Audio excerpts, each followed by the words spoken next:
வணக்கம் ஆயுத எழுத்து நேர்களே. யார் மனசுல யாரு, யாரோட கூட்டணி அப்படிங்கிற கேள்வி மீண்டும் பரபரப்படைந்திருக்கிறது.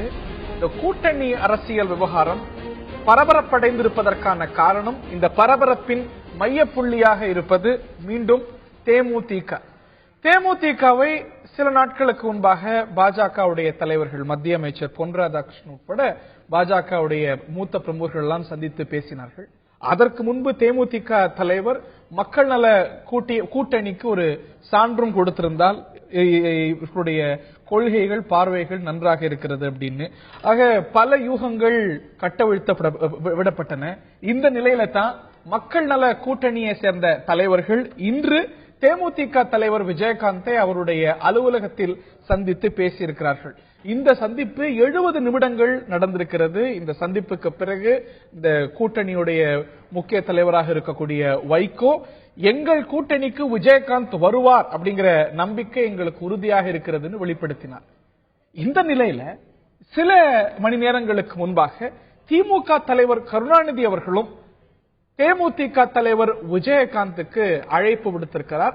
திமுக கூட்டணிக்கு தேமுதிக வர வேண்டும் என்ற தன்னுடைய ஆசையும் வெளிப்படுத்தி இருக்கிறார். ஆக எல்லா பக்கத்திலிருந்தும் அழைப்பு. இந்த ஒரு கூட்டணி அணி சேரலுடைய மையப்புள்ளியாக தேமுதிக மாறி இருக்கிறதோ அப்படிங்கிற கேள்விதான் எழுந்திருக்கிறது. தேமுதிக எந்த பக்கம் செல்லும், தேமுதிகவுக்கு எந்த அணி நல்ல வாய்ப்பு கொடுக்கக்கூடிய அணியாக இருக்கும், தேமுதிகவுடைய முடிவு தான் இந்த ஒரு கூட்டணி அணி சேரல முக்கிய மாற்றங்களுக்கு காரணமாக இருக்குமா? பல கேள்விகள் எழுந்திருக்கின்றன. அணி சேர்க்கையுடைய மையப்புள்ளியாக தேமுதிக மாறி இருக்கிறதா என்பதுதான் இன்றைய விவாதத்தின் பிரதான கேள்வி. இந்த நிகழ்ச்சியில் நம்முடைய பங்கேற்கிறார்கள் பாட்டாளி மக்கள் கட்சியுடைய ஊடக பிரிவு தலைவர், செய்தி தொடர்பாளர் திரு பாலு அவர்கள், அதே போல மதிமுகவுடைய துணை பொதுச் செயலாளர் மல்லை சத்யா அவர்கள், அரசியல் விமர்சகர் டாக்டர் சுமன் சி ராமன் அவர்கள் மற்றும் பாரதிய ஜனதாவை சேர்ந்த பிரமுகர் திரு ஆசீர்வாதம் ஆச்சாரி அவர்களும் இந்த நிகழ்ச்சியில் நம்முடைய இணைகிறார்கள். என்னுடைய முதல் கேள்வி டாக்டர் சுமன் சி ராமன் அவர்களுக்கு தான். All roads lead to Koyambedu அப்படிங்கிற மாதிரி தேமுதிகவுடைய அலுவலகத்தை நோக்கி பல அரசியல் கட்சிகள், திமுக பகிரங்கமாகவே இன்னைக்கு அழைப்பு விடுத்திருக்கிறது. மக்கள் நல கூட்டணி அழைப்பு விடுத்து ஒரு பேச்சுவார்த்தையும் நடத்தியிருக்கிறது. அதிகாரப்பூர்வமா நம்பிக்கையும் வெளிப்படுத்தி இருக்கிறது. பாஜக தங்கள் கூட்டணியில தான் தேமுதிக தொடரும் அப்படிங்கிற ஒரு பார்வையை வெளிப்படுத்தியிருக்கிறது, இன்னும் தொடர்ந்து நம்புகிறது. ஆக இந்த ஒரு கூட்டணி அணி சேரலுடைய மையப்புள்ளியா தேமுதிக இருக்கிறது. இன்னைக்கு யாருக்கு அதிகமான ஒரு பேர வலிமை, சீட் பேர வலிமை இருக்குன்னா தேமுதிக தான். தேமுதிக எடுக்கக்கூடிய முடிவு இந்த பொலிட்டிக்கல் அலைன்மெண்ட்ல மிக முக்கியமானதுன்னா அது மிகையா? இல்ல, அது ஒரு விதத்துல பாத்தீங்கன்னா தமிழ்நாட்டில் இருக்கிற மற்ற அரசியல் கட்சிகளினுடைய ஒரு வீக்கெண்ட் ஸ்டேட்டையும் அது காட்டுகிறது. ஏன்னா 5% வாக்குகள் 6% வாக்குகளுக்கு மேல தேமுதிக இல்லை என்று பரவலாக ஒரு பேச்சு இருக்கிறது. 2014 பார்க்கும் போதும் இல்ல, இப்ப நிலைமை வேறுனாக்கா, இல்ல நீங்க சொல்றது ஜாஸ்தி சொல்றீங்களா கம்மி சொல்றீங்களா, குறைஞ்சிருக்கு. அதான். சோ நிச்சயமாக 5% எடுத்துக்கொண்டால் கூட 5% வாக்குகள் திமுக தவிர மற்ற எந்த கூட்டணியில் தேமுதிக இருந்தாலும் அது it is not going to be a major difference. ஏன்னா 5% வாக்குகள் இப்போ மக்கள் நல கூட்டணி இருக்கிறாங்க. மக்கள் நல கூட்டணிக்கு இருக்கிற வாக்கு சதவீதத்தை அது கூட தேமுதிகவுடைய வாக்கு வங்கியையும் எடுத்து கூட்டினால் கூட அது whether it is a winning combination ஒரு கேள்விக்குறி. ஆனால் எல்லா கட்சிகளும் இன்னைக்கு என்ன நிலைமையில இருக்கிறாங்கன்னா, அதிமுகவை தவிர அதிமுகவும் அது மாறும் என்றுதான் என்னுடைய கணிப்பு. ஏன்னா கூட்டணியே வேண்டாம்ங்கிற நிலைமை நிச்சயமா அதிமுகவும் மாறும், மாற்றிக் கொள்வார்கள் அப்படின்னு என்னுடைய கணிப்பு. ஆனால் தேமுதிகவை பொறுத்த வரைக்கும் 5% வாக்குகளை வைத்துக் கொண்டிருக்கும் ஒரு கட்சியை இல்ல கடைசியா இருக்கிற ஒரு கட்சி இல்ல, அதற்கு அனைத்து கட்சிகளும் ஒரு கியூல நிக்கிறாங்கன்னா அவருடைய ஆதரவுக்குன்னா அது அவர்களுடைய வலிமை காட்டுகிறதை தவிர தேமுதிக ஒரு பெரிய அரசியல் சக்தியாக 6 7 இல்ல அதுக்கு குறைவு. பட் அது இன்னைக்கு ஒரு டிட்டர்மினிங் ஃபேக்டரா இருக்கக்கூடிய ஒரு விஷயம். டிட்டர்மினிங் இருக்கக்கூடிய விஷயம் திமுகவுடன் அது சேர்ந்தால்தான் அது டிட்டர்மினிங் ஃபேக்டர். நீங்க மக்கள் நல கூட்டணிக்கு 10% வாக்கு குறைவாக தான் வாக்கு சதவீதத்தில் இருக்கிறது அப்படிங்கிறது நம்ம ட்ராக். நான் எல்லாமே பாஸ்ட் ரெக்கார்டை வச்சு சொல்றேன். மக்கள் மனதிலே பெரிய மாற்றம் ஏற்படலாம், அதெல்லாம் வேற விஷயம். பட் ட்ராக் ரெக்கார்ட் எடுத்துட்டீங்கன்னா 10 கூட 5% வச்சா கூட 15% உங்களுக்கு மினிமம் த்ரெஷோல்டு கூட உங்களுக்கு வராது. சோ அடிப்படையாக அந்த 5% திமுகவுடன் கூட்டணி வைத்துக் கொண்டால் அந்த 5%க்கு மதிப்பு for the alliance, the strength is more for DMK.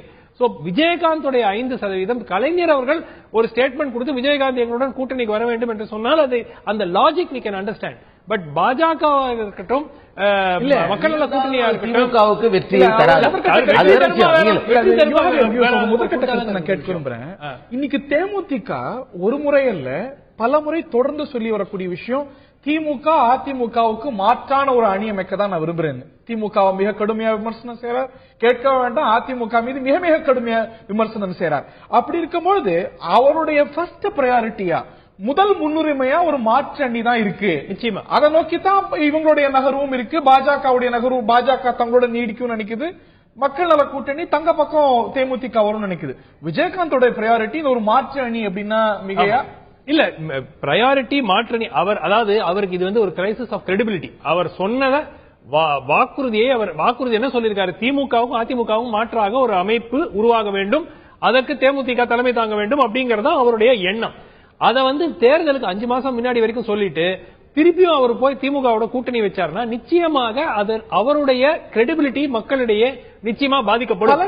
ஆனால் வெற்றி வரும் என்ற சூழலில் அவர் கணக்கு போட்டார்கள் என்றால் தேர்தலுக்கு நெருக்கமாக 1 மாதமோ 2 மாதத்துக்கு முன்பாடு அவர் கணக்கு போட்டு டிஎம்கே ஓரளவுக்கு ஒரு பவர்ஃபுல் போர்ஸா உருவாகி கொண்டு இருக்கிறது, மற்ற கட்சிகளும் அதை திமுகவை நோக்கி வந்து கொண்டு இருக்கிறார்கள், அந்த மாதிரி ஒரு நிகழ்வு நடந்தால் நிச்சயமாக அவர் மறுபரிசீலனை செய்யறதுக்கான வாய்ப்பு இருக்கிறது.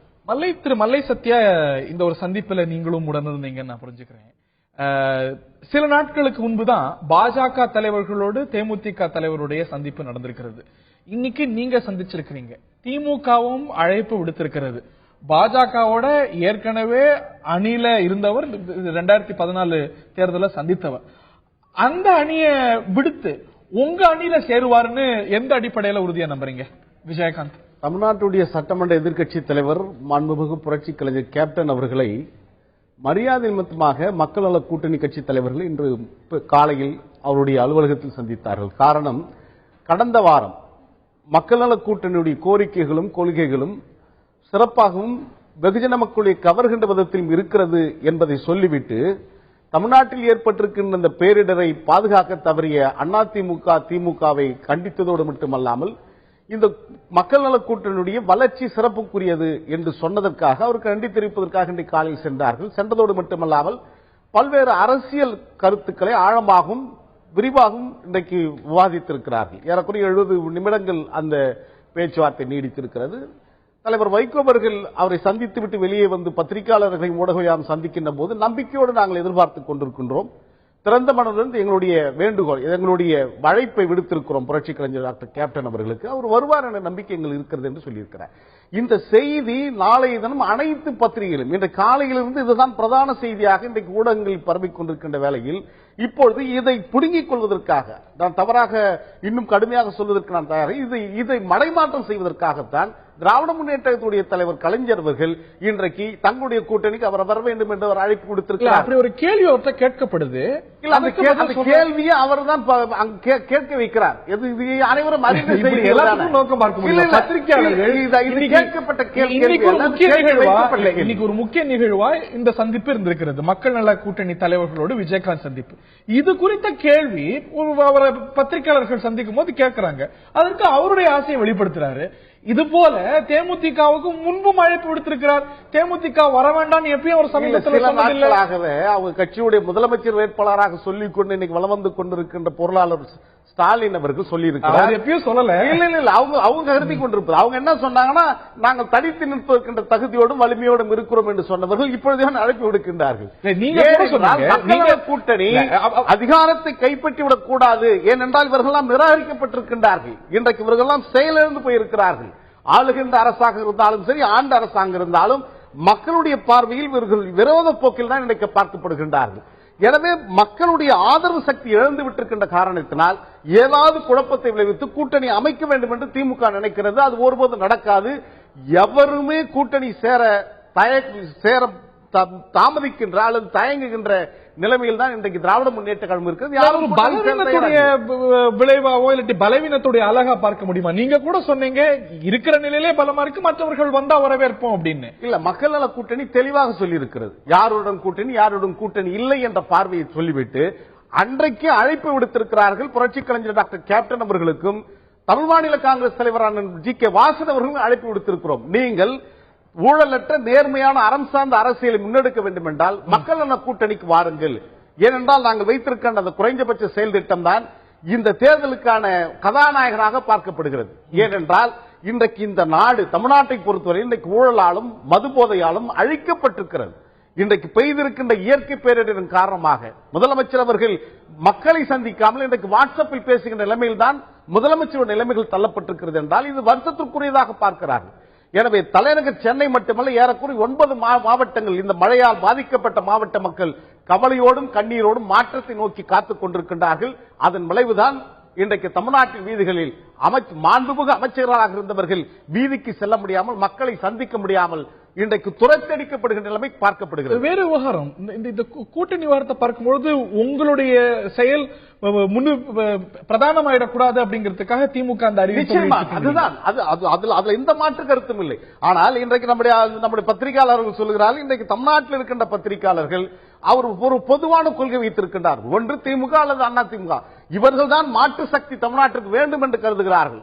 அதைதான் பிரதிபலித்திருக்கிறார் முன்னாள் வெளிவிவகார செயலராக இருந்தவர், தூதுவராக இருந்த தலை சிறந்த மூத்த பத்திரிகையாளர் குல்தீப் நாயர் சொன்னார், தமிழ்நாட்டில் யார் வேண்டும் என்றால் திமுக அண்ணா திமுகவுக்கு மாற்றாக நான் வைகோவை பார்க்கிறேன் என்று சொன்னார். அந்த சக்தி இன்றைக்கு வரக்கூடாது. அந்த பார்வை இன்றைக்கு இருக்கின்ற தமிழ்நாட்டில் இருக்கின்ற ஊடகவியலாளர்களுக்கும் அரசியல் பார்வையாளர்களுக்கும் இல்லை என்பது கவலை அளிக்கிறது. முடிவெடுக்கக்கூடிய இடத்துல மக்கள் தான் இருக்கிறாங்க. மக்கள் நிச்சயமாக தெளிவாக. நான் உங்களோட வியூஸ் எடுத்துக்கிறேன். திரு பாலு, உங்கள்கிட்ட கேட்க வேண்டிய கேள்வி, பாமக அன்புமணி ராமதாஸுடைய ஒரு சீஃப் மினிஸ்டர் கேண்டிடேச்சரை ஏற்கக்கூடிய கட்சிகள் எங்களோட சேரலாம் அப்படின்னு அறிவிப்பை வெளியிட்டிருக்கிறீங்க. இந்த கட்சி எங்களுடைய சேர நாங்க விளைவு தெரிவிக்கிறோம் இதற்கு முன்பு சொல்லியிருக்கீங்க. நீங்க பட்டியலிட்ட கட்சியோ வேற எந்த கட்சியோ இந்த ஒரு கோரிக்கையை ஏற்று பரிசீலிப்பதா கூட அறிவிக்கலையே. அதாவது பாட்டாளி மக்கள் கட்சி மட்டும்தான் தமிழ்நாட்டில் மிக தெளிவான ஒரு அரசியல் பார்வையோடு இந்த தேர்தலை சந்திப்பதற்கான திட்டத்தோடு செயல்படுகிறது. எங்களை பொறுத்தவரையில் சகோதரர் சத்யா அவர்கள் இப்பொழுது சொல்லுகின்ற பொழுது சொன்னார்கள், திமுக அண்ணா திமுகவினுடைய கடந்த கால நிலைகளை பற்றி சொல்லுகின்ற பொழுது எங்களை பொறுத்தவரையில் முதலமைச்சர் வேட்பாளரை பிப்ரவரி மாதம் அறிவித்து கடந்த 10 மாத காலமாக மழைக்கு முன்பாகவே இந்த 2 இயக்கங்களும் தமிழ்நாடு அரசியலிலிருந்து அப்புறப்படுத்தப்பட வேண்டும் என்ற ஒரு தெளிவான நிலைப்பாட்டோடு நாங்கள் அரசியல் களம் கண்டிருக்கிறோம். மற்ற இயக்கங்கள் எங்கள் கட்சியில் இருக்கக்கூடிய அதிமுக எங்களுக்கு வாய்ப்பு தரவில்லை, அதனால் உங்களை எதிர்க்கிறோம், அல்லது கூட்டணி அமைக்க கம்யூனிஸ்டோட நிலைப்பாடு என்னன்னா காத்திருந்தார்கள், வாய்ப்பில்லை, வெளியே வந்தார்கள். இந்திய கம்யூனிஸ்ட் கட்சியை பொறுத்தவரை பொருளாதார முடங்கி போயிருக்கின்ற தமிழ்நாட்டுடைய அரசு நிர்வாகத்தை முன்னெடுக்க வேண்டும் என்பதற்காகத்தான் அவர்கள் மாற்று சக்தி ஒன்று வேண்டும் என்று நான் ஒன்றை ஒன்னா சொல்றேன். அடுத்தது திருமாவளவனர்கள் என்ன சொன்னார்னா, கூட்டணி அரசியல் ஆட்சி என்று சொல்லக்கூடியவர்களோடு தான் நாங்கள் அணி என்று சொன்னார். அதற்கு பிறகு அதற்கான வாய்ப்பில்லை என்று ஸ்டாலின் அவர்கள் சொன்னதற்கு பிறகு 4 அணி என்றை உருவாக்கினார்கள். திமுக அழைக்கல, அண்ணா திமுக அந்த கூட்டணி இல்ல, அந்த கருத்தரவு மறுமலை திமுக, இந்திய கம்யூனிஸ்ட் கட்சி, மார்க்சிஸ்ட் கம்யூனிஸ்ட் கட்சி இவங்களைத்தான் அழைத்தார்கள். அவர்கள் தான் அந்த கருத்தரங்கள் தியாகராஜர் பேசினார். அடுத்து முடிச்சிடறேன். திராவிட முன்னேற்ற கழகத்தினுடைய ஒரு திருமணத்தில் திராவிட இயக்கம் அழிவதை நான் ஒருபோதும் அனுமதிக்க மாட்டேன். இப்பொழுது சொல்றோம், திராவிட இயக்கத்தை அழிப்பதற்கு யாரும் திராவிட இயக்கத்தை அழிப்பதற்கு யாராலும்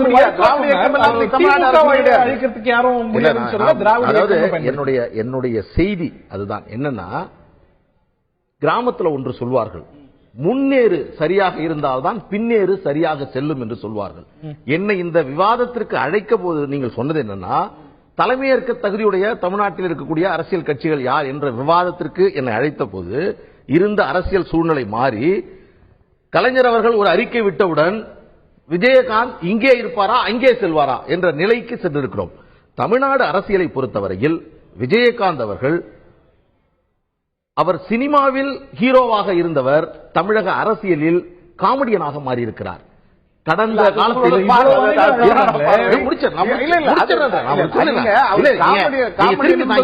ஏன் சொல்றேன்னா சொல்லுங்க, கிடைத்த ஒரு அற்புதமான பதவி எதிர்க்கட்சி தலைவர். அந்த பதவியை சரியாக பயன்படுத்தாத ஒரு நபர் என்ற பெயரை பெற்றவர் தான் விஜயகாந்த் அவர்கள். இன்றைக்கு 2014 இந்த தேர்தலுக்கு பிறகு இப்பொழுது எதிர்க்கட்சி தலைவரானது பிறகு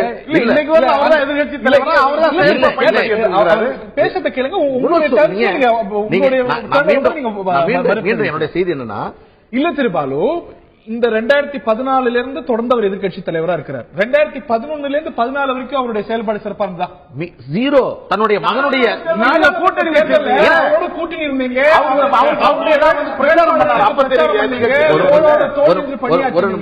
ஒரு நிமிடம். அந்த கூட்டணி அமைந்த விதத்தையும் பல முறை நாங்கள் விவாதித்திருக்கிறோம். இன்றைக்கு தமிழ்நாட்டில் இருக்கக்கூடிய பிரச்சனை என்பது திமுக அண்ணா திமுக கடந்த காலங்களில் செய்த தவறுகள், அவர்கள் செய்த இந்த அரசியலை மாற்றி ஒரு புதிய அரசியல் தமிழ்நாட்டில் வர வேண்டும். புரட்சித் தலைவி அம்மா என்பதும் கலைஞர் என்பதும் தலைமையில் என்பதும் மாறி முதலமைச்சர் என்றால் அவருடைய பெயரை சொல்லி அழைக்கக்கூடிய நிலைமை உருவாக வேண்டும் என்ற அரசியல் தெளிவோடு நாங்கள் வருகிறோம். இன்றைக்கு நீங்க எடுத்துட்டீங்கன்னா இதே கட்சி பிரமுகர்கள்லாம் திரு ராமதாஸ் அன்புமணி டாக்டர் அன்புமணி மன்னிக்கணும் என்னை மன்னிச்சிருங்க ஐயா, தயவுசெய்து மன்னிச்சிருங்க. ஒரு அறிவிப்பாகவே வெளியிட்டார், என்னை மாண்புமிகு என்று அழைக்கக்கூடாது, அதே போன்று சின்னையா என்று அழைக்கக்கூடாது, அன்புமணி என்று அழைக்க வேண்டும். இன்னைக்கு அன்புமணி ராமதாஸ் இருக்கா, ஐயா சின்னையா இருக்கா? அன்புமணி ராமதாஸ் என்பதுதான் எங்களுடைய மிக தெளிவான வார்த்தையாக எல்லா விவாதங்களிலும் பொது நிகழ்ச்சிகளிலும் நாங்கள் கூச்சமர நாங்கள் சொல்லக்கூடிய வார்த்தை. சுவரட்டுகள்ல ஐயா சின்னையான்னு போடப்படுது. இல்ல இல்ல அதாவது நான் திரும்பி மீண்டும் வந்துடுறேன். இந்த அறிவிப்பை அவரே வெளியிடக்கூடிய ஒரு அரசியல் தெளிவு என்பது எங்களிடம் இருக்கிறது. இன்னொரு மிக முக்கியமானது, ஏன் இந்த விவாதத்துல விஜயகாந்த் என்ற ஒரு நபரை நாம் நீண்ட நேரம் விவாதிக்கிறோம்னா, அது எந்த விதமான பொருளும் தராத ஒரு விவாதமாக எதிர்காலத்தில் உங்களுடைய இன்னைக்கு திமுக அந்த அழைப்பு விடுக்குது, உங்களோட கூட்டணியில் இருந்த பாஜக இன்னைக்கு எங்க தலைமையை ஏற்றுவாங்க, நாங்க முதலமைச்சர் வேட்பாளரை அன்புமணி ராமதாஸ் நிறுத்திருக்கிறோம் நீங்க சொல்றீங்க. யார் அந்த கோரிக்கையை ஏற்றிருக்க? ஒரே வருஷம் ஒரு நல்ல தலைவர் வைகோ அவர்கள் ஒரு இயக்கம் அப்படியே இன்றைக்கு அவர் ஒரு தனிமைப்படுத்தப்பட்டு விடுவாரோ என்ற எண்ணம் மக்களிடம் இருக்கு. என்னன்னு கேட்டீங்கன்னா, அவரோட 4 பேர் நீங்க ஒரு அறிவிப்பு வெளியிட்டிருக்கீங்க. நான் மீண்டும் சொல்றேன் ஹரி அவர்களே, தயவு செய்து நான் சொல்றத ஒரு நிமிஷம் கேட்டு பாத்தீங்கன்னா, ஒரு திமுக அண்ணா திமுகவுக்கான மாற்று வர வேண்டும் என்று சொல்லுகின்ற பொழுது ஒரு நல்ல தெளிவான கொள்கையோடு இருக்கக்கூடிய அரசியல் இயக்கத்தை முதலில் அணுகுவதுதான் அந்த வெற்றி பாதையை நோக்கி மன்னிக்கணும். இந்த தருணத்தில் நம்முடைய திராவிட முன்னேற்ற கழகத்துடைய செய்தி தொடர்புத்துறை செயலாளர் முன்னாள் நாடாளுமன்ற உறுப்பினர் திரு TKS இளங்கோவன் அவர்கள் இணைந்திருக்கிறார். இன்னைக்கு ஒரு பெரிய பரபரப்பை ஏற்படுத்தி இருக்கிறது திமுக தலைவருடைய இந்த அழைப்பு. தேமுதிகவுக்கு அழைப்பு விடுத்திருக்கிறார். எந்த கட்சி திராவிட முன்னேற்ற கழகத்தை ரவுடி கட்சி அப்படின்னு சொல்லியதோ, எந்த கட்சி அதிமுக திமுக ரெண்டும் ஆட்சிக்கு வராம அழிக்கப்பட வேண்டிய சக்திகள்னு சொல்லியிருக்கோம், அந்த கட்சிக்கு அழைப்பு விடுக்கிறீங்க அப்படின்னா திமுக சற்று அது திமுகவுடைய பலகீனத்தை காட்டுதா? எதனது வெளிப்பாடு இந்த அழைப்பு திரு TKS? நாங்கள் பலகாலமாக பல அரசியல் கட்சிகளின் எதிர்ப்பை சந்தித்து வளர்ந்திருக்கிறோம். தமிழகத்திலேயே மிக மூத்த மாநில கட்சி என்றால் அது திராவிட முன்னேற்ற கழகம்தான். எங்களை பல கட்சிகள் பலவாறாக தூற்றி இருக்கின்றன. ஆனால் பின்னர் அவர்கள் எங்களோடு கூட்டணி வைத்துக் கொண்டிருக்கிறார்கள். அரசியலை அரசியலாக பார்ப்பவர்கள் நாங்கள். விமர்சனங்களை அந்த கட்சியின் மீது வைப்போமே தவிர தனிப்பட்ட பிரச்சாரங்களில் எங்கள் தலைவர்கள் ஈடுபட்டதில்லை. விஜயகாந்த் ஒரு கட்சி நடத்துகிறார். இன்றைக்கு அந்த கட்சி மாநிலத்தில் எதிர்க்கட்சியாக இருக்கிறது. அவர்களை குறைத்து மதிப்பிட நாங்கள் தயாராக இல்லை. அவர்கள் இப்பொழுது இந்த அரங்கத்திலே இருக்கிற பல கட்சிக்காரர்கள் எங்கள் மீது வைக்காத விமர்சனமா? அவர்களும் எங்களோட கூட்டணியிலே இருந்திருக்கிறார்கள் தானே. எனவே ஒரு அரசியல் என்று வரும் பொழுது நோக்கம் தெளிவாக இருக்க வேண்டும். இன்றைக்கு ஆண்டு கொண்டிருக்கிற கட்சி தமிழகத்தை குட்டிச்சவராக்கி விட்டது. இதை மாற்ற வேண்டும் என்பதிலே எங்களுக்கு நோக்கம் இருக்கும் பொழுது அந்த நோக்கத்திற்கு தமிழகத்துக்கு நன்மை செய்ய வேண்டும் என்பதற்காக ஒரு கூட்டணியை அமைக்கிறோமே தவிர உங்களுடைய நோக்கம் அதுவா இருக்கலாம். ஆனா தேமுதிகவுடைய நோக்கம் அதிமுகவை ஆட்சியிலிருந்து அகற்றணுங்கிறத தாண்டி திமுகவை வரக்கூடாது, திமுகவும் அதிமுகவும் அகற்றப்பட வேண்டிய சக்திகளா பார்க்குது. இன்னும் சொல்ல போனா ரவுடி கட்சியை விமர்சிக்கிறாங்க. இல்ல இப்பொழுது திமுகவிற்கும் தேமுதிகவிற்கும் இதுவரை இந்த நேரத்தில் எந்த உடன்பாடும் இல்லை.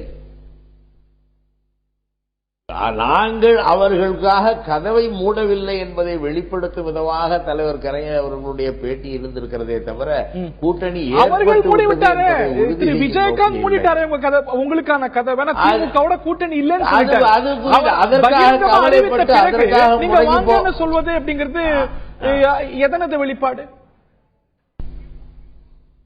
இல்ல நாங்க இன்னைக்கு சொல்றோம் அது ஒரு அரசியல் நாகரிகம், அவ்வளவுதான். அவர் வரணும்னு நாங்க எதிர்பார்க்கல, வருவாருன்னு நம்புறது கூட தேர்தல் நெருக்கத்துல தான் தெரியும். ஒரு கட்சி நீங்க வேண்டாம் நீங்க கூடாது ஒரே நாளில் இருங்க நான் சொன்னதை கேளுங்க. ஒரே நாளில் 4 கூட்டணி அவரை சந்தித்திருக்கிறார்கள். பாரதிய ஜனதா கட்சி தலைவர்கள் அவரை சந்தித்திருக்கிறார்கள். 2 பேரும் எந்த நம்பிக்கையில் அறிக்கை வெளியிடுகிறார்கள்? அதே இது எங்கள் தலைவருடைய கருத்து. விஜயகாந்துக்காக அல்லது தேமுதிகவுக்காக திமுக கதவை மூடவில்லை என்ற தொனியிலே உள்ள கருத்து தானே தவிர அவர் கட்டாயம் வந்து விடுவார், அவரை நம்பித்தான் நாங்கள் இருக்கிறோம் என்பதற்கு போன்ற நிலை அல்ல. இது ஒரு நட்புக்கு பாராட்டுகிற ஒரு அறிவிப்பு, அவ்வளவுதான். மகுவுக்காகசம் திறந்திரு சீசு என்று கதவை தட்டிய காலங்கள்லாம் மலையேறி விட்டது. ஏனென்றால் நீங்கள் இப்பொழுது தமிழ்நாட்டு அரசில் நீங்கள் சொன்னதை போன்று ஆளுங்கட்சி எப்படி தமிழ்நாட்டை சீரழித்ததோ அதற்கு மூல காரணமாக இருந்தவர்கள் நீங்கள் என்பதை நாட்டு மக்கள் தெளிவாக புரிந்து கொண்டிருக்கின்றார்கள். இன்றைக்கு ஒரே ஒரு விஷயத்தை திராவிட முன்னேற்ற கழகம் நீங்கள் செய்யக்கூடியதெல்லாம் இந்த நாட்டுக்கு நீங்கள் செய்திருக்கிறீர்கள். மதுக்கடைகளை கேளுங்கள், நான் சொல்வது என்னை பேச விடுங்கள், என்னை பேச விடுங்கள், தொடருங்க. அதாவது நாங்க தப்பு செஞ்சோம்னு சொல்றாங்க. நாங்க இந்த நாட்டில் பெண்களுக்கு சொத்துரிமை கொண்டு வந்தோம். இந்த நாட்டில் 15 ஸ்டாண்டர்ட் கொண்டு வந்த நீங்க தேசியமயமாக்கணும். இறுதியாக என்ன செய்தோம் என்றால் நாங்கள் செய்தது 20% இடஒதுக்கீட்டை வன்னியர்களுக்கு கொடுத்தோம். அதெல்லாம் அயோக்கியத்தனம், இந்த மக்களை ஏமாற்றுகிறதனம் என்றால் சொல்லட்டும். அதெல்லாம் வேறு விவகாரங்கள். நான் கேட்பது அதுவா பிரச்சனை? இல்ல மக்கள் அரசாங்கம் தமிழகத்தை வளர்ச்சி பாதையில் பொருளாதார புள்ளி விவரங்களை வைத்துக் கொண்டு பேச சொல்லுங்கள் எங்களை குறை சொல்பவர்களை. திரு டி.கே. இளங்கோவன், நீங்களே சொன்னீங்க தமிழ்நாட்டில் ஒரு பலமான திராவிட கட்சினா திமுக மிக முக்கியமான கட்சி. மக்கள் நல கூட்டணியை சேர்ந்த தலைவர்கள் திமுக இன்னும் பலம் வாய்ந்த ஒரு கட்சியாகத்தான் திகழ்கிறது. மக்கள் நல வெளியே வந்து பார்க்கணும், நாட்டு மக்கள் உங்களை எந்த கோணத்தில் பார்க்கிறாங்க அப்படின்னு திரு மல்லை சத்யா லெட்டின் ஸ்பீக். மக்கள் எங்களை பார்க்கிறார்கள் என்று பல புள்ளி விவரங்கள் சொல்லிவிட்டன. மக்கள் எல்லாம் எங்கள் கருத்து கணிப்பு அல்ல. இல்ல புள்ளி விவரங்கள் ஏற்பாடு பண்றதான சில நேரங்கள். ஒரு கட்சி உங்களோட கூட்டணி கிடையாது அந்த கற்பனையிலே இருங்க. இல்ல ஒரு கட்சி உங்களோட கூட்டணி கிடையாதுன்னு பகிரங்கமா அறிவிச்ச பிறகு மக்கள் நல கூட்டணி தலைவர்கள் சந்திக்கிறாங்க, பாஜக தேமுதிக தலைவரை சந்திக்கிறாங்க, அவங்க ஆசையை வெளிப்படுத்துறாங்க. அவங்கள காட்டிலும் பலமான கட்சியா தான் உங்களுடைய ட்ராக் ரெக்கார்ட் இருக்கு. நீங்க ஒரு கட்சி உங்களோட கூட்டணி கிடையாதுன்னு சொன்ன பிறகு அவங்களை அழைப்பு விடுப்பது அப்படிங்கிறது அதனது மாயம் தான் கேள்வியா இருக்கு. நீங்க அழைக்கவில்லை. கதவு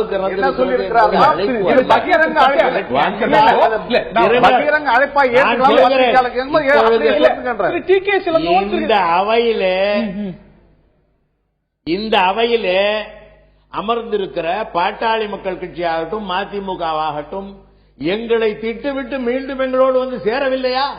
இல்லை என்று சொல்லுங்கள், நான் விட்டு விடுகிறேன். இல்ல அப்படி திட்டுறவங்களை ஏன் கூப்பிடுவானே, தனியா இருக்கலாமே. நீங்க ஒரு பலமான கட்சியாச்சு, எதற்காக அவங்க வரணும்? எங்களோட வந்து சேர்ந்தாங்களா இல்லையா, இவங்க அதை பத்தி பேசலாமா? இல்ல இல்ல இல்ல, மக்கள் நல எங்களை கூட்டணி தாக்கினார்கள், அதிமுகவோடு கூட்டணியில மீண்டும் எங்களோட வந்து சேர்ந்தாங்க. நீங்க தான் பலமா இருக்கிறீங்களே, எதற்காக இன்னொருத்தர் வேணும்? ஏன் இன்னொருத்தர்? நீங்க பலமா இருந்தா ஏன் உங்களை திட்டத்தை தேமுதிக சேர்ந்து வரணும் உங்களோட? இல்ல இல்ல, அண்ணன் வந்து ஒரு செய்தி இல்ல, தேமுதிக வர வேண்டும், ஒரு கூட்டணி அமைய வேண்டும். திராவிடம் தமிழ்நாட்டிலே கூட்டணி என்கிற தத்துவத்துக்கு அடிகோலியதே திராவிட முன்னேற்ற கழகம். முரண்பட்ட கட்சிகளின் கூட்டணி, ஒருபுறம் இந்திய யூனியன் முஸ்லீம் லீக், ஒருபுறம் கம்யூனிஸ்டுகள், நேரடியாக அவர்களுக்கு எதிரான ராஜாஜி தலைமையிலான சுதந்திரா கட்சி என்று 3 முரண்பட்ட கட்சிகளையே நாங்கள் கூட்டணியிலே வைத்து அந்த தலைவர்களை எல்லாம் மதித்திருக்கிறோம். தலைவர்களை மதிப்பது திராவிட முன்னேற்ற கழகத்தின் பண்பு. அந்த வகையிலே விஜயகாந்த் எங்களை விமர்சிக்கலாம், நாங்கள் அதை ஒரு அரசியல் கட்சியாக பார்க்கிறோமே தவிர விஜயகாந்த் என்ற தனி மனித, இப்பொழுது உள்ள அமைப்புகள் ஒருவேளை அந்த தனி மனித தலைமை இருக்கிற காரணத்தினால ஒரு கட்சியாவே அவங்க அறிவிச்சிருக்காங்க, வேண்டாம் உங்களோட நாங்க முரண்படுறோம், உங்களுடைய செயல்பாட்டோட முரண்படுறோம், அவங்க ஒரு கட்சியை அறிவித்த பிறகு, தலைவரா அவர் அறிவித்த பிறகு இப்பொழுதும் சொல்கிறேன், அவர்கள் அப்படி ஒரு முடிவெடுத்து எங்களோடு சேரவில்லை என்றால் அதுல ஒன்றும் பெரிய தவறில்லை. அது அவங்க அறிவிச்சுட்டாங்களே. நாங்கள் சொல்வது எங்களுக்கு அவர்கள் எதிரி இல்லை, ஒருவர் எதிரி இல்லை என்று சொல்லும் பொழுது அதோடு நின்று விடுகிறதே தவிர நான் அவரை சேர்க்க மாட்டேன், அவர்கள் வந்தால் நாங்கள் கதவை மூடிக்கொள்வோம் என்று சொல்ல வேண்டிய சேர போறதில்லை அறிவித்த பிறகு அவருக்கு ஏன் அழைப்பு விடுக்கணும்? தேமுதிகவுக்கு திமுக தலைவர் அழைப்பு விடுத்திருக்கிறாரா இல்லையா? இன்னைக்கு அவங்க கேட்ட கேள்வி, நீங்க தேமுதிக வரும் நம்புறீங்களா? கதவு நான் ஏற்கனவே சொல்லிட்டேன், அவங்களோட கூட்டணி வச்சுக்கிறதுல எனக்கு தடை இல்லைன்னு சொல்லிட்டேனாரு.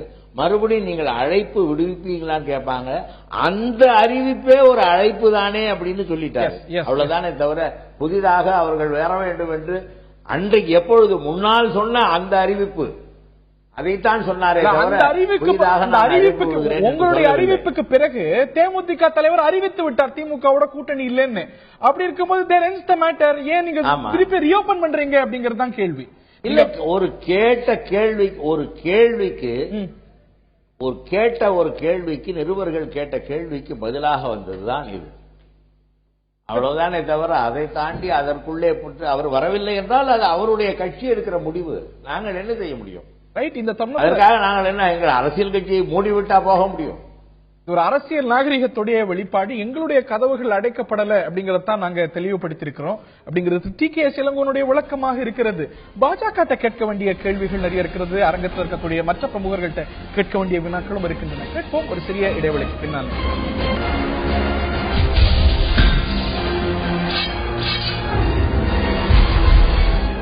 அணி சேர்க்கையுடைய மையப்புள்ளியாக தேமுதிக மாறி உள்ளதா?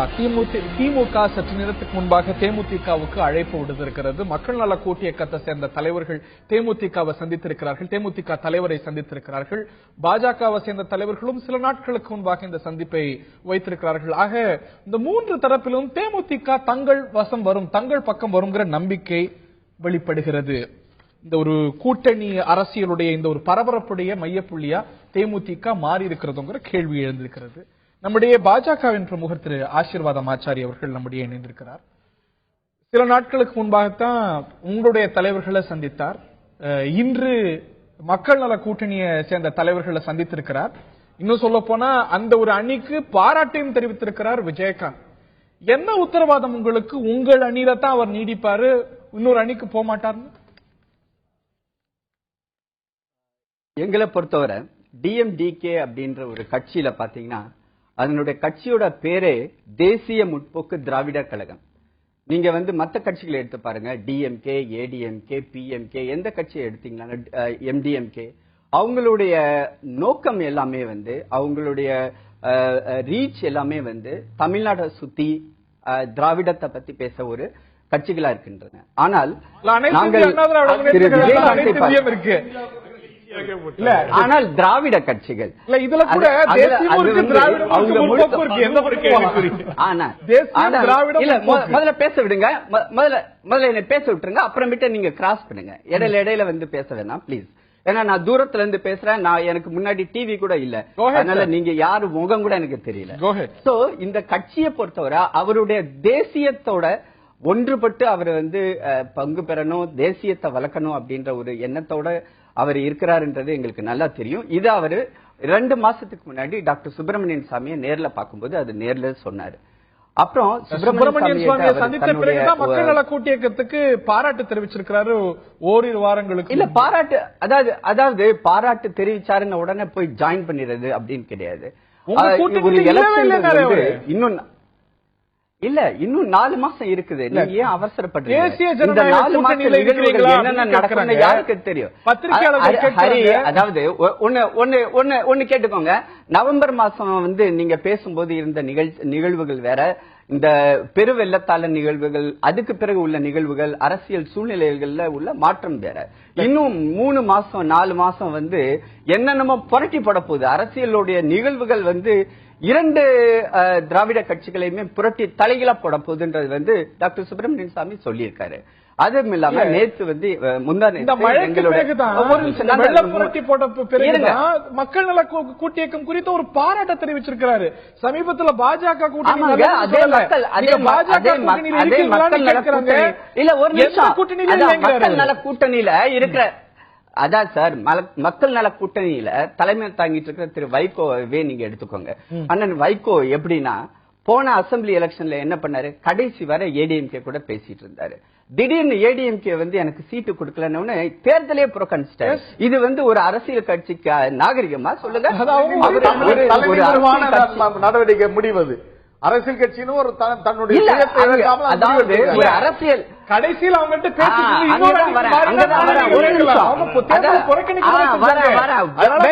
ஏற்பட்டது நாகரிக குறைவு. என்ன நாகரிக குறைவு? அதாவது ஒரு அரசியல் கட்சி என்று வந்து ரெப்ரசன்டேஷன் ஆஃப் பீப்புள் ஆக்ட்ல போய் அவங்க ரெஜிஸ்டர் பண்ணும்போது they undertake a process of involving themselves in the electoral politics. அப்படி அநாகரிகமா அது சார்? அதாவது அநாகரிகம்ன்ற, அதாவது அது வந்து ஒரு இடைத்தேர்தல். நான் வந்து ஒரு பொது தேர்தலை பத்தி பேசிட்டு இருக்கேன். ஒரு பொது தேர்தல்ல மதிக்குதுன்னு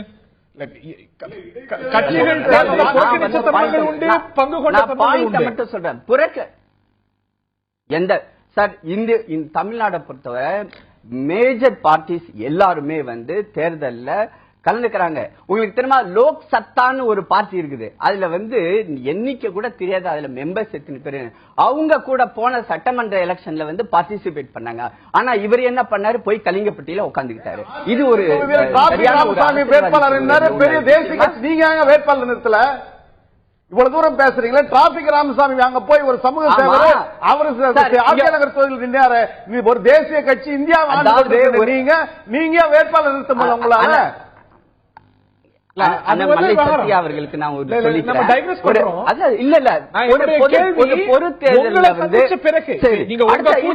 அவர் தேசியம் தான் அவருடைய நோக்கம், பாஜகவோட தான் வர விரும்புறாரு. சுப்பிரமணியன் சுவாமிட்டையும் அந்த எண்ணத்தை வெளிப்படுத்திருக்கிறாருன்னா எதற்காக இன்னைக்கு மக்கள் நல கூட்டணி தலைவர்களை அவரோட அலுவலகத்துல சந்திச்சு பேசணும்? சில நாட்களுக்கு முன்பு அவங்களுக்கு ஒரு நல்வாழ்த்து சொல்லணும், அவங்களுக்கு பாராட்டு கொடுக்கணும். ஆக he is keeping his options open. இன்னொரு வந்து முடிவெடுக்காம இருக்கலாம், அவருடைய வாய்ப்புகள் திறந்தே இருக்கின்றன. Right, okay, yeah, I will come to that point. அதாவது எந்த ஒரு கட்சியா இருந்தாலும் கடைசி நிமிஷம் வரை ஒரு பார்கெனிங் பண்ணிக்கிட்டே இருக்கணும்ன்றதுதான் அவங்க வந்து பாப்பாங்க. ரெண்டாவது, அதுல the more you bargain, more you make your presence felt by the other parties, your bargaining power will increase. போன எலெக்ஷன்ல ஒரே ஒரு முடிவு மட்டும் காங்கிரஸ் பார்ட்டி மாத்தி எடுத்துட்டானா இன்னைக்கு விஜயகாந்தோட பார்ட்டியோட பொசிஷன் மாறி இருக்கும். எனக்கு தெரியும் இதனோட அத பத்தி பேசிட்டு இல்ல இல்ல, அது ரொம்ப முக்கியம். இன்னைக்கு தேமுதிக உங்க கூட்டணியில இல்ல, இத நான் பேசிக்கிறேன், உங்களுக்கு இது தெளிவு. ஹரி, நான் இதை வந்து தெளிவுபடுத்த விரும்புறேன். ஏன்னா நான் பாதியோட நிறுத்தினேன்னா it will give you a wrong impression. போன சட்டமன்ற எலெக்ஷன்ல காங்கிரஸ் பார்ட்டி அதிமுக கூட பேசும் பொழுது 2 பாயிண்ட்களை அவங்க சொன்னாங்க. ஒன்னு, நாங்க கூட்டணி ஆட்சியில நாங்க சேருவோம், எங்களுக்கு கணிசமான தொகுதிகளை கொடுக்கணும் அப்படின்னு. அந்த 2 இதுலயுமே இவங்க ஒத்துக்காத காரணத்தாலதான் விஜயகாந்த் ஏடிஎம்கே கூட போனாரு. அதனாலதான் அவர் ஒரு முக்கியமான ஒரு அப்படி சொன்னாங்க. இதுதான் நடந்ததுன்னு சொல்லாங்க. பார்ட்டிசிபேட் பண்ண எனக்கு தெரியும். ஓகே, இருக்கலாம். பார்ட்டிசிபேட் பண்ண எனக்கு தெரியும். அததான் நான் சொல்ல விரும்புறேன். என்னன்னா, இன்னும் 4 மாசத்துல தலையில பரட்டி போட போறது தமிழ்நாடு எலெக்ஷன். என்னென்ன எந்த தலைகீழ புரட்டி போடுற எலெக்ஷன் நீங்க சொல்றீங்க இல்லையா? அதற்கு சில மாதங்களுக்கு முன்பாக, இன்னும் சொல்ல போனா சில நாட்களுக்கு முன்பாக, நீங்க பாமக இன்னும் எங்களோட அலையன்ஸ்ல இருக்குங்கிறீங்க. அவங்க முதலமைச்சர் வேட்பாளர் அறிவிச்சு போயிட்டு இருக்காங்க. அவர் சொல்றார், ராமதாஸ் சொல்றார், பாஜகவோட எங்களுக்கு ஒட்டும் இல்ல உறவும் இல்லைங்கிறார். தேமுதிக சில மாதங்களுக்கு முன்பாக உங்க அணியில இல்லைங்குது. உங்களை சந்திச்ச சில நாட்கள்ல இன்னொரு அணி தலைவர்களை சந்திச்சு பேசுறாங்க. ஆக நீங்க ஒரு அட்வான்டேஜஸ் பொசிஷன்ல இருக்கிறீங்களா? ஒரு பலமான நிலையில பாஜக இருக்கா அப்படிங்கறதான் கேள்வி. கண்டிப்பா கண்டிப்பா. நான் இன்னொரு ஒரு முக்கியமான ஒரு நிகழ்வை நான் சுட்டிக்காட்ட விரும்புறேன். அதாவது போன வருஷம் லோக்சபா எலெக்ஷன் முடிஞ்ச உடனே பாராளுமன்றத்தோட மைய மண்டபத்துல என்டிஏ பார்ட்டிஸோட எல்லா தலைவர்களும் அங்க கலந்துக்கிட்டாங்க. அதுலதான் என்டிஏ உடைய லீடரா மோடி அவர்கள் தேர்ந்தெடுக்கப்பட்டார். அந்த ஒரு மீட்டிங்ல என்ன நடந்துச்சுன்றது எல்லாருமே பார்த்தாங்க. திரு நரேந்திர மோடி அவர்கள் மிகவும் வாஞ்சையோடு திரு கேப்டன் விஜயகாந்தை கட்டி தழுவி கொண்டார். அவருடைய மனைவி திருமதி விஜயகாந்த் அவர்களுக்கு பாராட்டினார். ஏனென்றால் அதற்கெல்லாம் பிரைம் மினிஸ்டர் பதவியேற்பதற்கு நீங்க அழைக்கல, அவர் அவமானப்படுத்த நீங்க அலட்சியப்படுறீங்க. அதற்கெல்லாம் பிறகுதான் உங்க கூட்டணியை பற்றி ஒரு ஆழமான பார்வை வெளிப்படுத்திருக்கிறாரா, நம்பிக்கையை வெளிப்படுத்திருக்கிறாரா? உங்க பக்கம் தான் இருப்பார் அப்படின்னு நீங்க நம்புறீங்க. I take your point. நான் மீண்டும் உங்கள்கிட்ட வரேன். நீங்க மற்ற கட்சிகளுக்கும் அழைப்பு விடுத்திருக்கிறீங்க. உங்க அழைப்பை ஏற்றுக்கொண்ட ஒரு கட்சி. அதுக்கு முன்னாடி இந்த ஒட்டுமொத்த இந்த 1 மணி நேர விவாதம் காற்றில் கரைந்து போன விவாதமாக மாறிவிடக் கூடாது என்று விரும்புகிறேன்.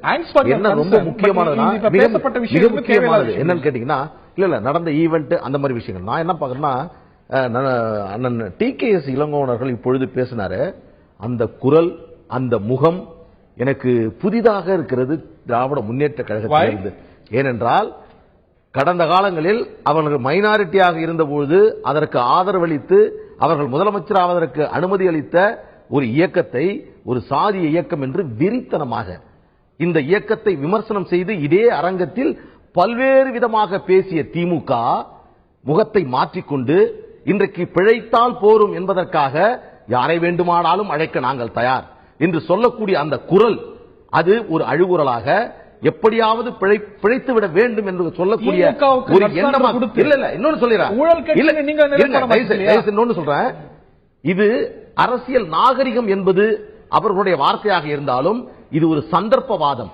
ஆட்சியில் அமர்ந்து விட வேண்டும், அந்த இடத்திற்கு வந்துவிட வேண்டும் என்பதற்காக சொல்லக்கூடிய வார்த்தைகளாக நான் பார்க்கிறேன். எப்படி இந்த மழையில் அதிமுக எல்லா நிலைகளிலும் மக்கள் நம்பிக்கை இழந்திருக்கிறதோ அதே இடத்தில்தான் திமுக இருந்து கொண்டிருக்கிறது. தமிழ்நாட்டில் புதிதாக இந்த தேர்தலில் மட்டும்தான் திமுகவை சார்ந்து அவர்களை தேடி செல்வதற்கு ஒரு இயக்கங்கள் கூட தயாராக இல்லாத ஒரு நிலைமை. நீங்க அழைப்பு விடுத்திருக்கீங்க. இன்னும் சொல்ல போனா நாம் தமிழர் கட்சி, காந்திய மக்கள் கட்சி உட்பட பல இயக்கங்களுக்கு அழைப்பு விடுத்திருக்கீங்க. எங்க தலைமை ஏத்துக்கோங்க, எங்க அணியில வாங்கன்னு. யார் உங்கள் அழைப்பை? அதாவது என்ன, வைகோவுடைய மக்கள் நல கூட்டு இயக்கத்துல இன்னைக்கு விஜயகாந்த் பேசுறாரு, அவங்க அணியில 4 பேர் இருக்கிறாங்க. நீங்க அழைப்பு விடுத்த கட்சிகள்ல இந்த சமூக இயக்கங்கள் உட்பட அழைப்பு இருக்கீங்க. அந்த அழைப்பை ஏற்று உங்ககிட்ட வந்தது யார்? அதாவது மற்ற கட்சிகளுக்கு இருக்கக்கூடிய வித்தியாசம் எங்களுக்கு என்னன்னா, நீங்கள் எல்லோரும் சேர்ந்தால் நான் முதலமைச்சர் வேட்பாளர் என்று சொல்லக்கூடியது மற்ற கட்சிகளுடைய நிலைப்பாடு. யார் இருந்தாலும் இல்லை என்றாலும் முதலமைச்சர் வேட்பாளர் பாட்டாளி மக்கள் கட்சி தலைமை என்ற அணியோடு செல்லும். நீங்க ஒரு 7 இயக்கத்துக்கு அப்பயே அழைப்பு கொடுத்தீங்க. இப்ப எங்களோட தலைமை ஏற்றுவாங்க, எங்க அணிக்கு வாங்கன்னு சொன்னீங்க. யாராவது இப்போ சமீபத்தில் பாஜகவினுடைய நண்பர் சொன்னார்ல, இன்னும் தேர்தலுக்கு 4 மாதம் இருக்கிறது. இப்ப டிகேஎஸ் அண்ணன் சொன்னார்ல, நாங்க எல்லாம் கூப்பிட்டு இருக்கோம், வந்தால் வச்சுப்போம் சொல்றாருல. இன்னும் காலங்கள் இருக்கிறது. ஹரியவர்களே, திமுக பக்கத்துல யாரும் சேரலனா அவங்க பலவீனமா இருக்காங்க. எங்க பக்கம் யாராவது வரலன்னு கேட்டா நாள் இருக்கு. அதாவது அவர்களை அந்த கோணத்தில் வைத்து பார்க்கின்ற பொழுது எங்களுக்கு மட்டும் கதவுகள் அடைக்கப்பட்டு விட்டதாக நீங்கள் சொல்லக்கூடிய செய்தி தவறு. அப்படி பாத்தீங்கன்னா திமுகவே அதை நீங்க சொல்லிருக்கணும். இன்று வரை திமுகவுக்கு ஒருவர் கூட போகல. உங்களுடைய அளவில் திமுக பலவீனமா இருக்கு, ஏன் யாரும் வரலங்க. உங்க பக்கம் என்னுடைய இன்னொரு செய்தி என்னன்னா, இன்றைக்கு தமிழ்நாட்டில் திமுக அண்ணா திமுக இரண்டு இயக்கங்களும் வேண்டாம் என்று சொல்லுகின்ற பொழுது அடுத்த நிலையில் இரண்டு இயக்கங்களுக்கு மாற்றாக ஒரு தனித்து நின்றால் கூட 4,80,000 வாக்குகளை ஒரு தொகுதியில் பெறக்கூடிய ஒரு கட்சியாக பாட்டாளி மக்கள் கட்சி மட்டும்தான் இருக்கிறது.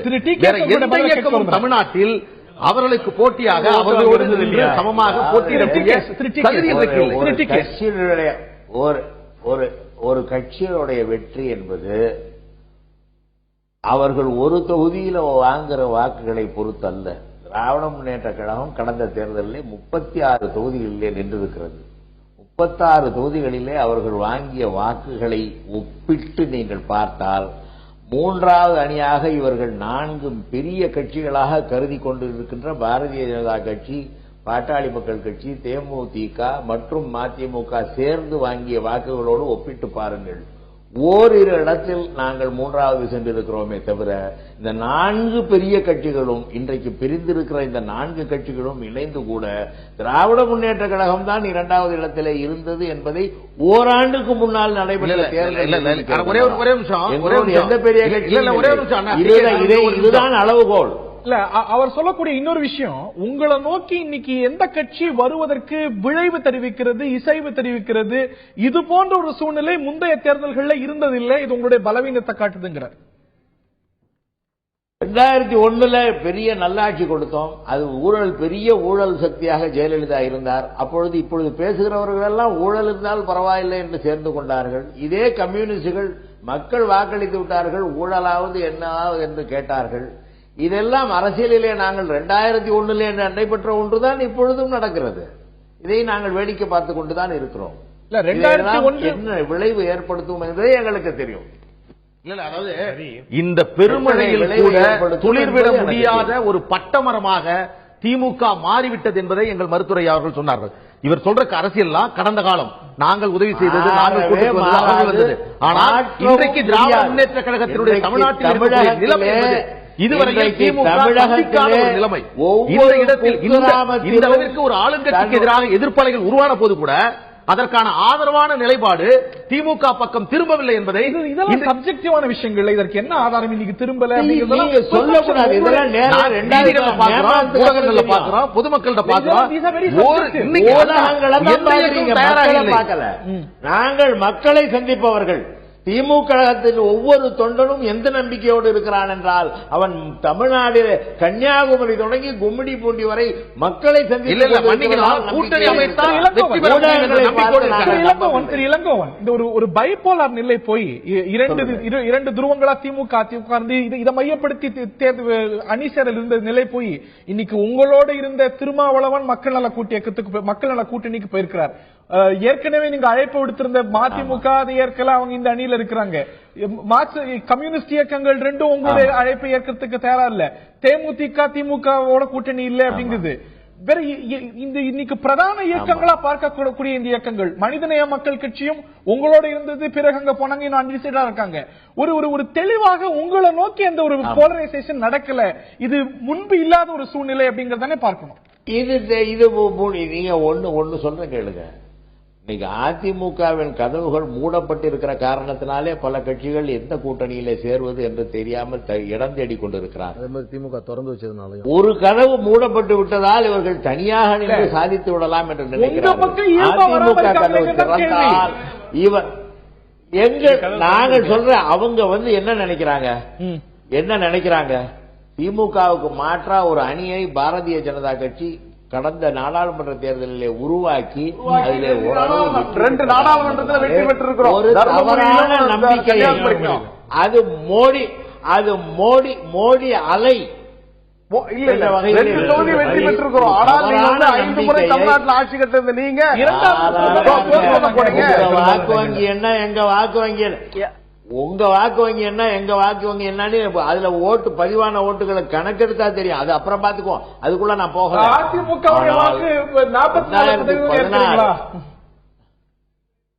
யாரு அதிமுக அந்த அடிப்படையில பார்த்தா உங்களுக்கு அதிமுகவுக்கு 20% வித்தியாசம் வருது. அந்த 20% அவர்கள் எப்படி ஓட்டு வாங்கினார்கள் என்பதெல்லாம் கணக்கு பார்க்க அந்த கேள்விக்கெல்லாம் நாங்க போகல இப்போ. ஆனால் நான் பேசுவது இப்ப அதிமுகவை பற்றி அல்ல. அன்றைக்கு இருந்த அதிமுக வேறு, இன்றைக்கு அதிமுக எந்த அளவுக்கு மக்கள் மத்தியிலே கெட்ட பெயர் வாங்கி இருக்கிறது, வெளிப்படையாக வாங்கி இருக்கிறது என்பது மக்களுக்கு தெரியும். இவையெல்லாம் வாக்கு மக்களால் புறக்கணிக்கப்பட்டிருக்கிறது. இன்றைக்கு சொல்கிறேன் தமிழக அரசியலில் திமுக ஆட்சி காலத்தில் திமுக இந்த திட்டத்தை செய்யாமல் விட்டது. திட்டத்தை நீங்க தானே கொண்டு வந்தீங்க தமிழ்நாட்டில்.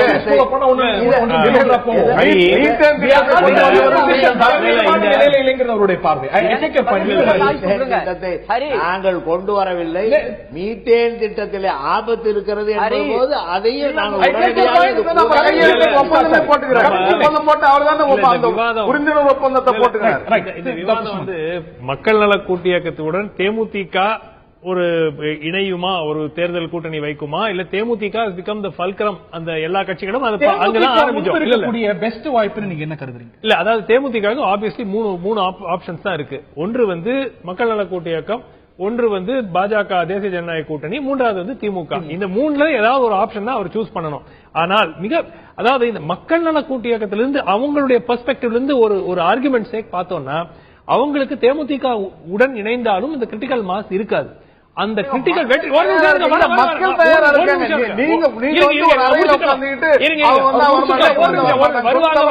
சொல்லுங்க. அதாவது அந்த மாற்று சக்தி வர வேண்டும் என்று மக்களிடையே பெரும் அளவுல ஒரு எதிர்பார்ப்பு இருக்கிறது, ஒரு விருப்பம் இருக்கிறது என்று நான் ஏற்றுக்கொள்கிறேன். ஆனால் அத இவர்களே அந்த மாற்றமா, இல்ல இந்த மக்கள் நல கூட்டியக்கமும் தேமுதிகவும் இணைந்து கூட திரு வாசன் அவர்கள் வந்தால் இவர்களெல்லாம் இணைந்து whether they can be the vehicle for change மீடியமாக இருக்க முடியுமா? சொல்றீங்க திமுக மாற்றுக்கான தேவை அந்த ஒரு சென்டிமெண்ட் இருக்கு. யாரை நோக்கி போகும்? இவ்வளவுதான் முக்கியமான இல்ல அதாவது இல்ல ஹரி, ஒண்ணு மட்டும் ஞாபகம். ஒரு உதாரணத்துக்கு நான் சொல்றேன். இந்த மக்கள் நல கூட்டியக்கம் ஹைப்போதெட்டிக்கலா ஒரு காமன் கேண்டிடேட். என்ன பிரச்சனை வரும்? முதலமைச்சர் வேட்பாளர் யாருன்னு பிரச்சனை வரும். அது விஜயகாந்த். இப்ப திரு விஜயகாந்த் அவர்களை மக்கள் உடனடியாக பெருமளவுல முதலமைச்சர் வேட்பாளராக ஏத்துப்பாங்களா? நிச்சயமா என்னுடைய கருத்தை ஏற்றுக்கொள்ள மாட்டாங்க. ஆனால் இப்போ என்னத்தை ஏற்படுத்தியதே பாமக தான். இல்ல ஒரு நிமிஷம், ஒரு வருஷமா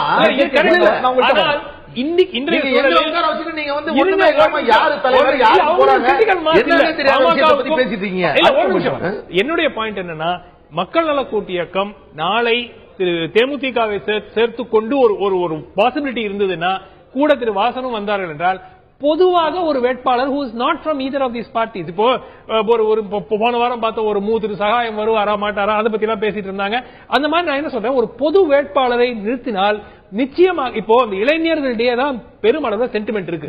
ஆனால் இளைஞர்கள் they are not அப்படியே விஜயகாந்த் போய் வாக்களிப்பார்களா இல்ல திரு வைகோக்கு வாக்களிப்பார்களா?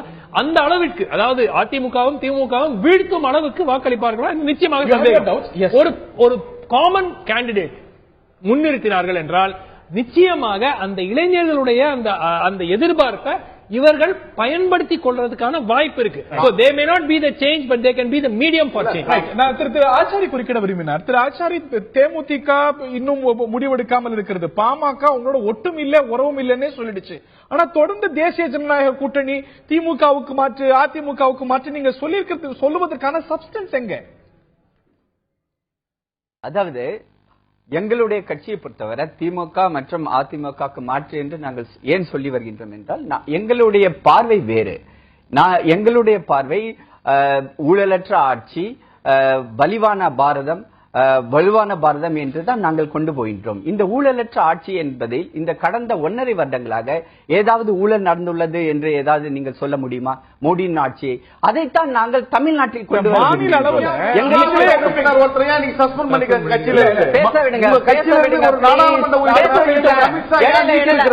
ரன்னிங் நிதியமைச்சர் மீது குற்றச்சாட்டு விழுந்திருக்கிறது. குற்றச்சாட்டு தானே விழுந்திருக்குது. அப்ப தெரியாதீங்க. ஒரு நிமிஷம் ஹரே, ஒரு நிமிஷம். இப்ப குறுக்கிட்டது யாரு? மல்லை சத்யா, மல்லை சத்யா. பத்தி நீங்க பேசுறது நான் கேட்பது, இன்னைக்கு வந்து ஒரு தேசிய ஜனநாயக கூட்டணிங்கிறீங்களே, யார் யார் இடம்பெறுவதற்கான வாய்ப்பு இருக்கிறது? ஒவ்வொருவரும் ஒரு திசையில் இருக்கிறாங்களே, யாரும் அது உறுதி.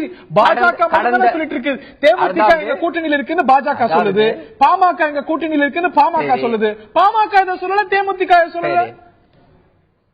அதுதான் இது போன தடவை பாராளுமன்ற எலெக்ஷன்லயும் இதே மாதிரி தான் நடந்துச்சு. கடைசியில எல்லாருமே வந்து எங்கள்கிட்ட வந்துச்சு இல்ல, வந்தாங்க இல்லையா? நாங்க we are like a magnet sir. You should understand, ultimately we cover everybody, we attract everybody because our vision is different from other parties. தொடர்ந்து உங்கள்ட்ட இருந்தா why are people repelling away? ஏன் வெளியில போச்சு? ஏன் பாமக தனியா ஒரு முதலமைச்சர் வேட்பாளர் அறிவிக்குது? ஏன் தேமுதிக உங்க கூட்டணியில் இருக்கேன்னு அறிவிக்க தயங்குது? இன்னும் 2 மாசம் கழிச்சு பாருங்க என்ன நடக்குதுன்னு பாருங்க. அப்படி இல்ல.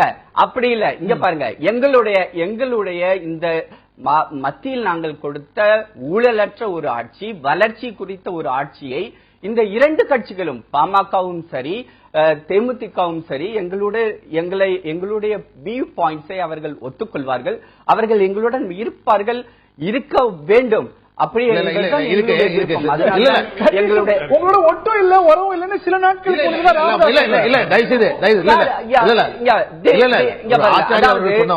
ஒரு தலைவர் ஒரே ஒரு நிமிஷம் என்ன நான் கருத்து சொல்லணும்னா, பாஜகவை பொறுத்தவரையில் தமிழ்நாட்டில் திமுக அண்ணா திமுக இல்லாத ஒரு பலமான அணியை உருவாக்க வேண்டும் என்று உளப்பூர்வமாக அவர்கள் நினைத்தால், பாட்டாளி மக்கள் கட்சியோடு எந்த விதமான நிபந்தனையும் இல்லாமல் அமர்ந்து பேசி ஒரு நல்ல முடிவை முதலமைச்சர் வேட்பாளராக இருக்கக்கூடிய அன்புமணி ராமதாஸை முன்னிலைப்படுத்தி அந்த அரசியலை செய்தார்கள் என்று சொன்னால் நிச்சயமாக அவர்கள் நினைக்கக்கூடியதை செய்ய முடியும். ஆனால் இல்ல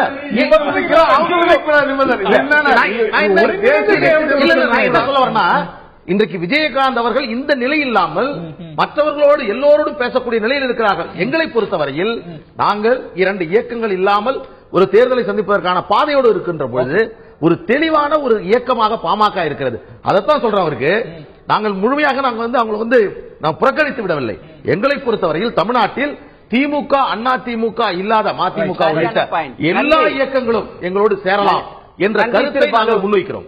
அதுக்கு இதுவரைக்கும் டேக்கஸ் இல்ல அப்படிங்கறத தொடர்ந்து வருங்கிறீங்க. திரு மல்லை சத்யாட்ட இறுதியான கருத்து, இன்னைக்கு பாஜகவோடு இன்னும் பேசிட்டே இருக்கிறாரு. உங்க கூட்டணியில் இருக்கக்கூடிய அனைத்து கட்சிகளுக்கும் ஏறத்தாழ அநேகமான கட்சிக்கு பாஜகவோடு 100% கொள்கை உடன்பாடு இருக்கு. இன்னைக்கு விஜயகாந்த் அந்த அணியில சேர மாட்டாருங்கிறதுக்கு எந்த உத்தரவாதமும் கிடையாது. ஆக இங்க முன்னிருப்பது எது? சீட் பேரமாங்கிற கேள்வி எழுந்திருக்கிறது. இல்ல, பாரதிய ஜனதா கட்சியை பொறுத்தவரை அவங்க முயற்சி எடுத்தாங்க. முயற்சியில அதை எடுக்கிறது இப்ப கலைஞர் எடுத்த மாதிரி அவங்க ஒரு மக்கள் நல கூட்டணிக்கு போயிடக்கூடாதுக்காக ஒரு அந்த அடிப்படையில் அவங்க வந்து முயற்சி எடுத்தாங்க. பாஜக கூட்டணியோட நான் சேர மாட்டேன் இது வரைக்கும் இங்க சொல்லிருக்காரு விஜயகாந்த். உங்களை நீங்க சந்திச்சது முன்பு பொன் ராதாகிருஷ்ணனை சந்திக்கிறார். இல்ல, சந்திப்பது என்பது வேறு. சந்திப்பு என்பது நட்பு ரீதியாக சந்திப்பது, யார் வேணாலும் சந்திக்கலாம். அதே போல அவங்க சொல்லலாம் மக்கள் நல கூட்டியக்கத்தை அவங்க நட்பு ரீதியாக சந்திக்கலாம். பெரிய வந்து தலைவர்கள் எங்களுடைய மக்கள் நல கூட்டணி தலைவர்கள் வைகோ, ஜி ராமகிருஷ்ணன், முத்தரசன், திருமாவளவன், இந்த 4 தலைவர்களும் பேட்டி கொடுக்கும்போது அதான் சொன்னாங்க. அரசியல் ரீதியாக பேசி இருக்கிறோம், ஆழ்ந்து விவாதித்திருக்கிறோம். மக்கள் நல கூட்டணிக்கு புரட்சி கலைஞர் டாக்டர் கேப்டன் அவர்கள் நிச்சயம் வருவார் என்ற நம்பிக்கை வெளிப்படுத்துக. அரசியலில் ஒரு நாள் என்பது நெடுந்தூரம் என்பது அனைவரும் புரிந்த செய்தி. இன்னும் அரசியல் நெடுந்தூரம் இருக்கிறது. தை பிறந்தால் வழி பிறக்கும் என்று சொல்வார்கள். இன்றைக்கு காலையில் இருந்து பல பேர் தங்களுடைய தூக்கத்தை மறந்து விட்டார்கள். உணவை கூட மறத்த தலைவர்கள் தமிழ்நாட்டில் இன்னைக்கு காலையில மதிய உணவு சாப்பிடாம இருக்காங்க. இன்னைக்கு நடந்திருக்கிற செய்தி, இந்த சந்திப்புக்கு பின்னால தமிழ்நாட்டில் பல இவங்களே எங்க கூட கூட்டணியில் இருந்தாங்க. நாங்க இருந்த கூட்டணிக்கு தான் திமுக அணிக்கு வந்தது. வந்து எங்க நாடாளுமன்ற உறுப்பினர் 4 பேர் அடமானம் வச்சு இவங்க மந்திரி பதவி வாங்கிக்கிறாங்க. சில நாட்கள் அவங்களோட கூட்டணியில திரு டி கே இருந்தார். அவருடைய இறுதி கருத்தை மட்டும் பதிவு செய்ய விரும்புறேன். நீங்க உங்களுடைய கூட்டணி வலுவடையும் நினைக்கிறீங்களா? நீங்க அழைப்ப திரு விஜயகாந்த் ஏற்பார்னு நினைக்கிறீங்களா? மேலும் வலுவடையும் நினைக்கிறீங்களா? ஏன்னா பிரதான பிளேஸ் இன்னைக்கு பாமக தனியா நிக்குது. இன்னைக்கு முதலில் சொல்லி விடுகிறேன். முதல்ல சொல்லிடுறேன். நாங்க தமிழ்நாட்டில் ஒரு அனுபவம் மிக்க கட்சி. இந்த திராவிட முன்னேற்ற கழகம் தமிழ்நாட்டு அரசியலில் தமிழ்நாட்டு ஆட்சியிலே செய்த திட்டங்களை, வழங்கிய நல்ல திட்டங்களை மக்கள் மறந்துவிடவில்லை. நாங்கள் கூட்டணி என்று கருதுவது ஒரு பொதுவான மோசமான ஆட்சியை எதிர்ப்பதற்காக ஒரு வலுவான அமைப்பை உருவாக்குவதுதான். கூட்டணியை நம்பியே திராவிட முன்னேற்ற கழகம் எந்த காலத்திலும் இல்லை. எங்களால் கட்டாயம் வெற்றி பெற முடியும். 2 விஷயம். ஒன்று, ஏற்கனவே இந்த மாநிலத்திலே பல நன்மைகளை செய்திருக்கிறோம். 2வது, வலுவான அமைப்பை, மாநிலம் தழுவிய ஒரு அமைப்பை கட்டி வைத்திருக்கிறோம். இது 2 தான் திராவிட முன்னேற்ற கழகத்தை இன்னும் காப்பாற்றி வருகிறது, இனியும் காப்பாற்றும். இது வருகிற தேர்தலிலே தெரியும். நம்பிக்கை தான் அரசியல். எல்லோரும் அந்த நம்பிக்கையோட தான் இந்த ஒரு பிரயாணத்தையும் இந்த தேர்தல் அரசியல் கணக்குகளையும் செய்து வருகிறார்கள். இன்றைய சூழ்நிலையில 3 அணிகள் அப்ரோச் பண்ணக்கூடிய, அணுகக்கூடிய ஒரு கட்சியா தேமுதிக மாறி இருக்கிறது. என்ன முடிவை அந்த இயக்கம் எடுக்க போகிறது? அணி சேரல்கள் எப்படி இருக்க போகின்றன? யாரை நோக்கி யார் நகர போகிறார்? இன்னும் இருக்கக்கூடிய இந்த ஒரு மாதங்கள் டூ லாங், ஒரு நாளே ஒரு வாரமே அரசியல்ல நீண்ட ஒரு காலகட்டம் அப்படிங்கும்போது இந்த ஒரு 3 மாதத்துல எதுவும் நடக்கலாம், எப்படியும் மாறலாம். நண்பர்களாக இருக்கிறவங்க, இன்னைக்கு அணியா இருக்கிறவங்க மாறலாம், சேரலாம். இதுல கணக்குகள் எப்படி வேண்டுமானாலும் மாறலாம். யார் மனசுல யாரு ஒருத்தருந்து பார்ப்போம். இந்த நிகழ்ச்சியில பங்கு பெற்ற விருந்தினர்கள் 4 5 பார்த்த நேயர்களுக்கும் நன்றி.